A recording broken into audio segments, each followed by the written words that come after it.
এই টেস্টি বোল চ্যানেলে আপনাদের সবাইকে অনেক স্বাগত। আজ আমি আপনাদের সাথে শেয়ার করব চিংড়ি ওলের একটি টেস্টি রেসিপি। তো চলুন বন্ধুরা, রেসিপিটি আমরা শুরু করি। প্রথমেই আমি এখানে একটি ভাজা মশলা তৈরি করে নেব। তার জন্য আমি এখানে ব্যবহার করেছি গোটা জিরে, গোটা ধনে, এলাচ, লং এবং দারচিনি। এবার আমি মশলাগুলিকে ভালো মতন শুকনো খোলায় নাড়াচাড়া করে ভেজে তুলে নেব। এরপর আমি কড়াইতে বেশ অনেকটা পরিমাণে তেল দিয়ে দেব।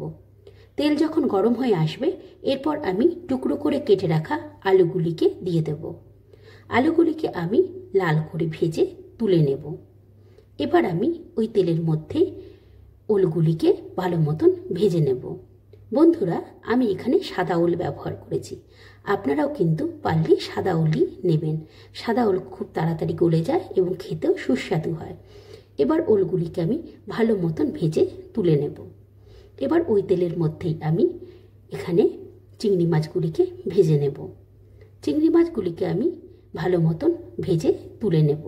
আমি এখানে ছোট মাপের চিংড়ি ব্যবহার করেছি, আপনারা চাইলে বড় চিংড়ি নিতে পারেন।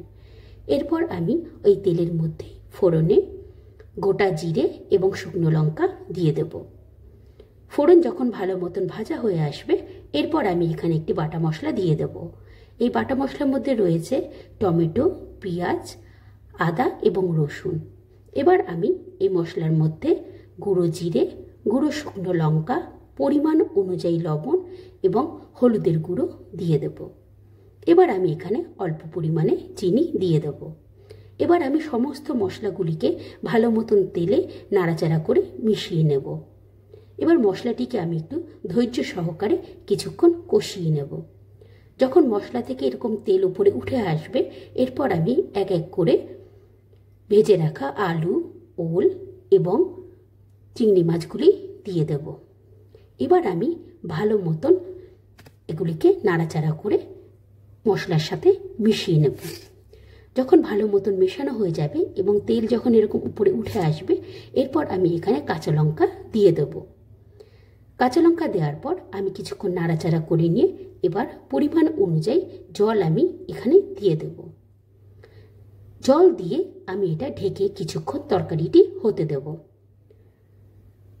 যখন তরকারিটি ভালো মতন হয়ে যাবে, আলু এবং ওল যখন সেদ্ধ হয়ে আসবে, এরপর আমি আগের থেকে তৈরি করে রাখা ভাজা মশলাটি এই তরকারির মধ্যে দিয়ে দেব। দেখুন কত সুস্বাদু এবং কত সুন্দর হয়েছে দেখতে তরকারিটি। আপনারা ঠিক এইভাবেই বাড়িতে বানান এবং আপনাদের পরিবারের সকলের সাথে শেয়ার করুন রেসিপিটি। দেখবেন সবাই কিন্তু আপনার প্রশংসাই করবে। আজ তবে আসি বন্ধুরা, আবার অন্য কোনো দিন অন্য কোনো রেসিপি নিয়ে দেখা হবে। বাই।